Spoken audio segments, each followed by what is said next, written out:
929 Tanach together, Genesis 16. This is one of the most true stories and one of the saddest stories in the entire Tanach. It shows how people of incredible intellectual and spiritual development can be blind when it comes to power. How our humanity sometimes gets out of hand, and we get so focused in the thing that we want, in the thing that we need, that we forget that other people are around. Abram and Sarai need children. They've been promised children by God, but the children are not materializing. So they turn to their Egyptian handmaid, Hagar, to produce an heir. Historically, it's really strange that Hagar, an Egyptian, the member of an empire, is serving desert nomads. But here I think is the point. And it's a point that the Spanish Rabbi Nachmanides, Moshe ben Nachman, points out. In the previous chapter, it is told that Abram's descendants would be slaves in a land not theirs.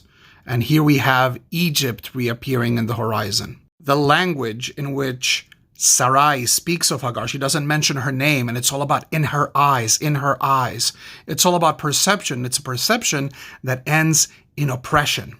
And in the clear echo of the book of Exodus, it says that Sarai vate'aneh Sarai, that she oppressed her. It's the same language about Pharaoh and Egypt on us. Vativrach mipaneha, and she fled from her, which is what we end up doing. Ma'aseh abot siman labanim.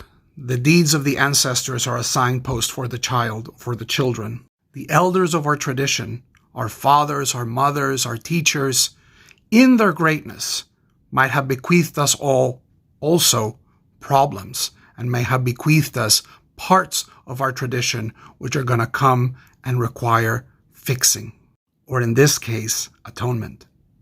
Because in the second part of this chapter, we move away from this language of perception, he said, she said, I saw, she saw, and we get into the world of truth.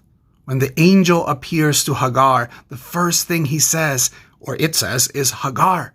It's her name. And then continues to tell that the boy that she is going to give birth to is going to be called Ishmael. God hears you. Ki shama Adonai et oniech. For God has heard your oni, your suffering, the same word that is going to be used about the slaves in Egypt.